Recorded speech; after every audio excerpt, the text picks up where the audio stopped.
black book. You know what time it is. Time it is. Time it is. Time it is. Time it is.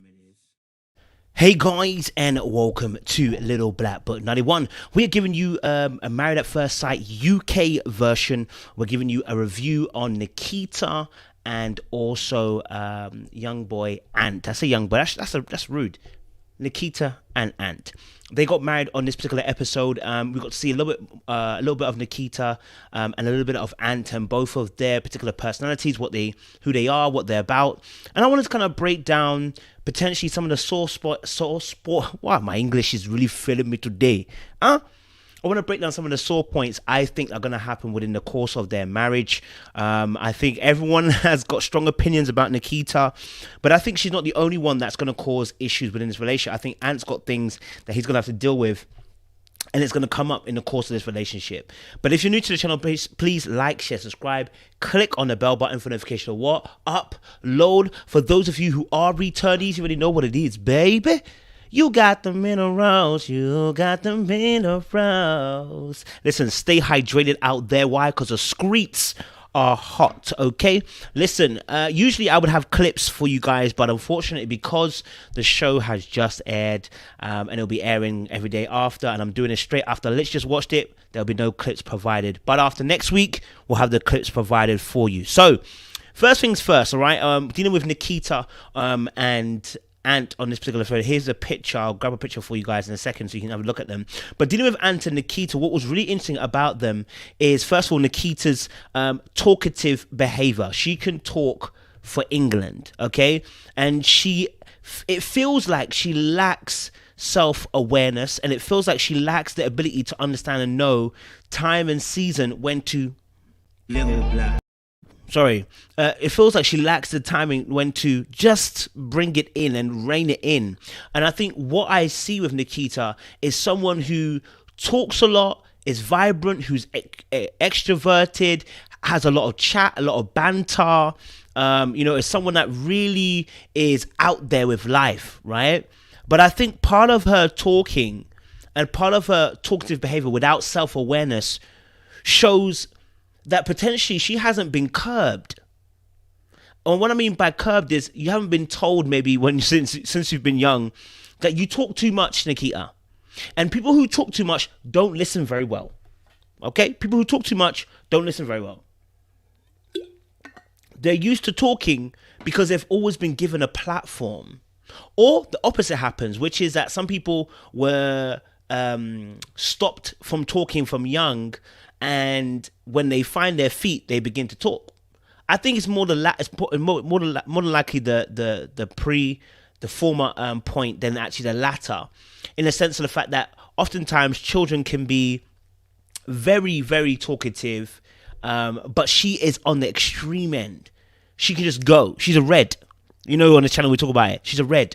We call people reds when they can make conversation out of anything.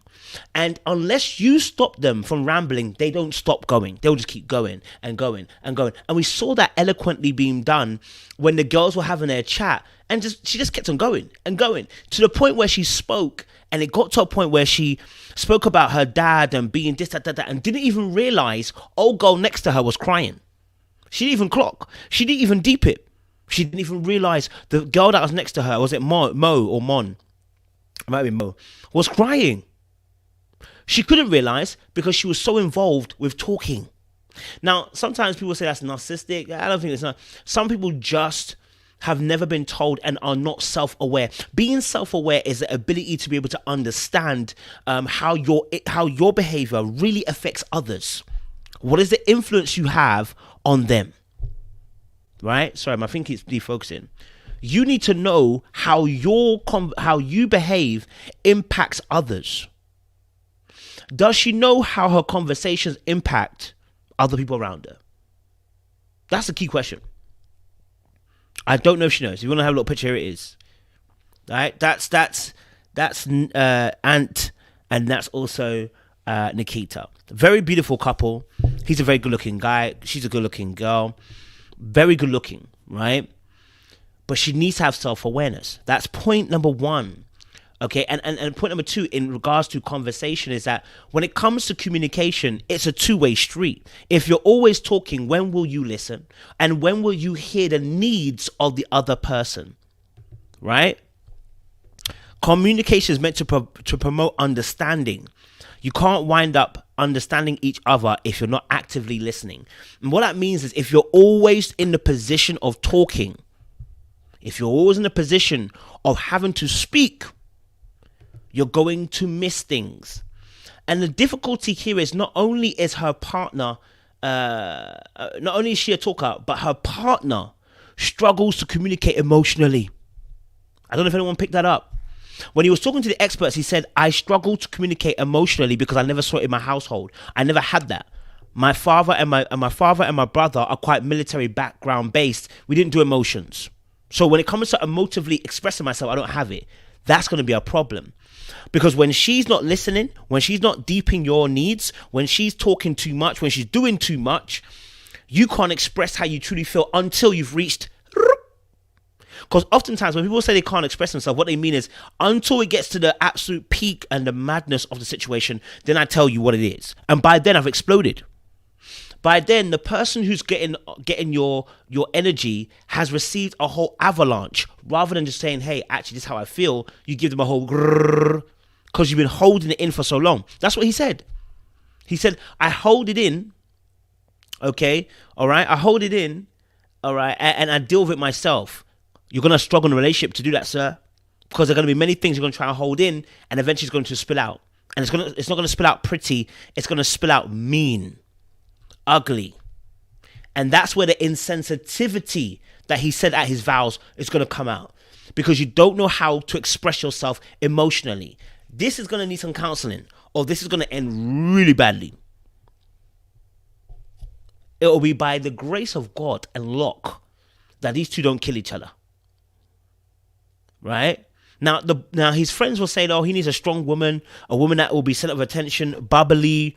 And I'm like, that sounds like an absolute extreme. If he's so quiet, having her being that complete extrovert is almost an extreme. That's what kind of energy she brought to the table. 10, right? Having that kind of energy, bringing that to the table with his quietness, it could be an issue. Because there's an extreme. It's not that she's more extroverted than you. She's extroverted than you. Right? She's really out there. That can become a problem. That can become something that will make it very difficult for you in a relationship to really gel and to mend. It causes tension. Not only that, you when people are so extroverted in that sense, you're wondering how they're going to handle your family. Are they going to be able to be cordial? Are they going to be able to talk effectively? Are they going to be able to communicate effectively in front of your family? Are they going to be sensible in front of your family? Are they going to bring that extroverted energy into a family meeting that's going to probably embarrass you? You're always thinking that. But I think she proved quite well when he called over his dad at her request to come and speak, that she handled herself quite well, right? She didn't do too much. She complimented her dad, said, you're very sweet, you speak politely, but she was saying things which were really interesting, really, really interesting in those moments, right? She was like, I know I'm a bit of a loud mouth, number one. My dad's very polite, but I'm a bit rough, that's number two. If you didn't realize, she's actually self-deprivating. Is it self-deprivating? Or self-depreciating, whichever you want to call it as, to lower the barriers. Now, sometimes people do this in dating even, right? To almost make it like, I'm a bad shit, I'm a bad cook. And it's kind of like to almost let the person feel like you've let your guard down, right? But I think with all her extroverted energy, and then for her to self-depreciate, or in those moments where she said, I know I'm a bit of a loudmouth and a bit rough around the edges, almost as if, don't tell me about myself, I already know about myself. Don't tell me about myself, I already know about myself. Which is cool, but it could become a problem. Because when she is doing the loudmouth stuff, and you do tell her, she's going to be like, I already know.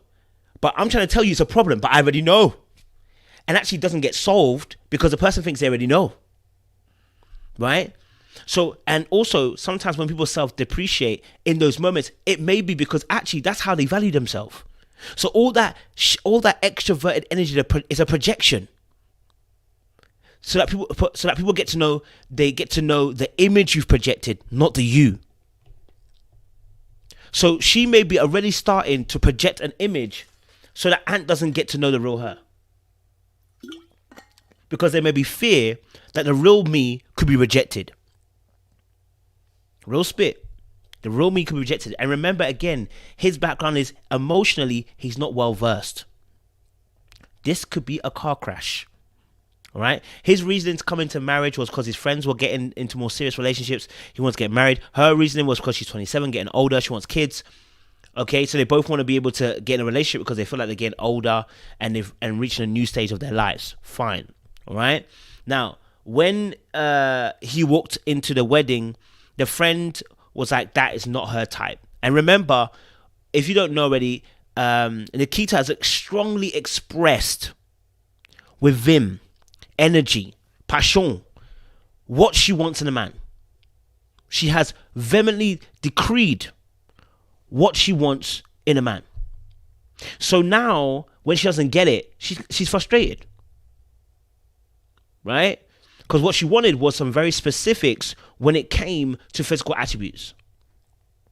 And I think the reason why she's so hell-bent on this is because, again, it leads back to my point about not seeing the true nature of Nikita. Her validation is coming seemingly, her validation is coming from the outer shell that she carries, the body. Hence why she potentially did a BBL work on her body. It's to, again, carry forward this notion that the outer shell is the most important part of her. But the most important part of her is not the outer shell. It's you, Nikita. It's within you. But it seems like you might have put a lot of energy and focus into the outer shell because the truth of it is sometimes people do this because they're scared that people getting close to them means getting close to the inner person, the little girl that's there, and that little girl is broken. I don't want you to have any power. I don't want to have any vulnerability with this little girl because that little girl's hurt. I'm not saying that's her parents or anything like that. It could just be an experience. We don't know. I'm just kind of putting things out there because of the way that I've seen things and it's perceived, right? Even when she was talking to the dad, and I'll come back to my point, when she spoke to his dad, she said, I know I'm not everyone's cup of tea. But why would you mention that? Why would you mention that? Even if you're not everyone's cup of tea, I'm not everybody's cup of tea, but I'm not going to mention that. So she's almost getting in there first before you get in there. That sounds like somebody who's trying to defend from attack. That sounds like the little girl that's inside is being defended by being attacking. So the question is this: will Ant have enough time and patience? And will he be able to overcome his own problems with emotional connection and emotional conversations to bypass the wall that she's put up, the projection she's put up to access this little girl? Will he have it? We don't know. That's where the contention is going to happen. So we're going to see some very interesting conversations come up in the next few weeks. Her consistent focus on the person wanting to be a certain look is superficial. It's investment into the outer shell. It's value on the outer shell and value on image. But marriage isn't about image. And if you're about image, eventually, more than likely, you'll be found out and find yourself on a divorce list because you're so invested in the outer and not the inner. But that's just my sentiments, my thoughts. What was your thoughts on the first episode? Let us know down below. We're happy to have that conversation with you in the comment section. Make sure you guys like, share, subscribe. Click on that bell button for notification of the uploads. We appreciate you. Stay locked and stay loyal. Little black, you know what time it is.